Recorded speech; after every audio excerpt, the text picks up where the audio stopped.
Selamat pagi saudara-saudari yang dikasihi Kristus. Mari kita mengawali hari baru dengan mendengarkan firman Tuhan yang diambil dari Injil Markus bab 16 ayat 15 sampai dengan 18. Tuhan bersamamu. Inilah Injil suci menurut Markus.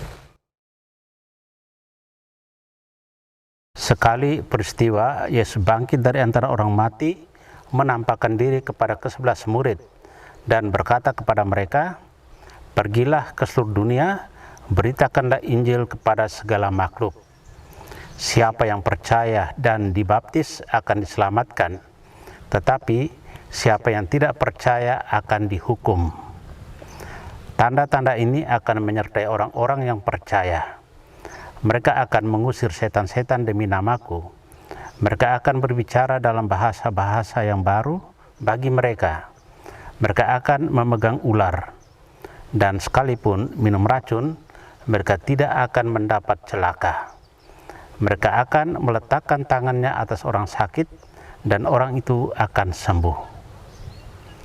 Demikianlah sabda Tuhan.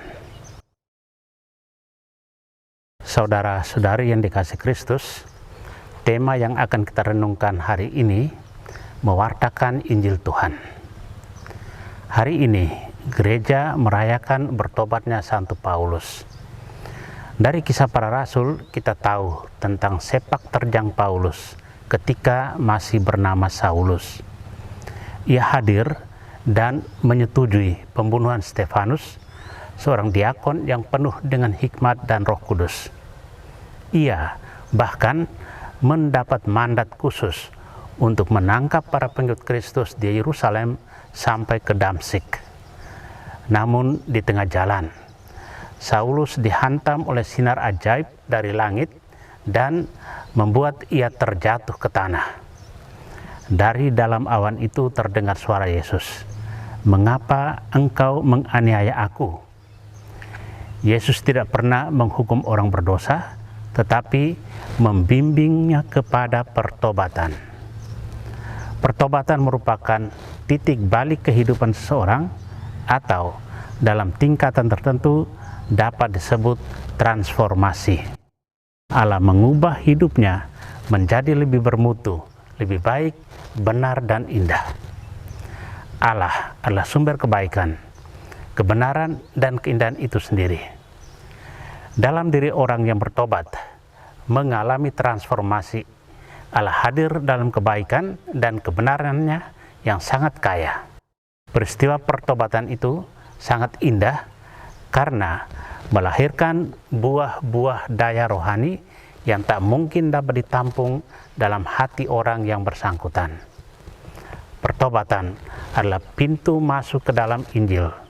Karena itu, kepada para muridnya, Yesus berkata, "Pergilah ke seluruh dunia, beritakanlah Injil kepada segala makhluk. Siapa yang percaya dan dibaptis akan diselamatkan."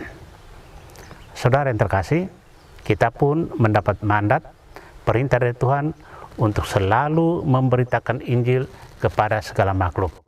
Berbagai karunia kita terima masing-masing untuk memuliakan Tuhan. Satu hal yang patut kita teladani dari Rasul Paulus bahwa kita harus memiliki semangat untuk selalu memberitakan Injil.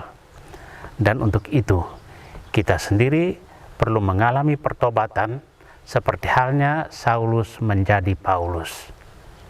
Amin. Marilah kita berdoa.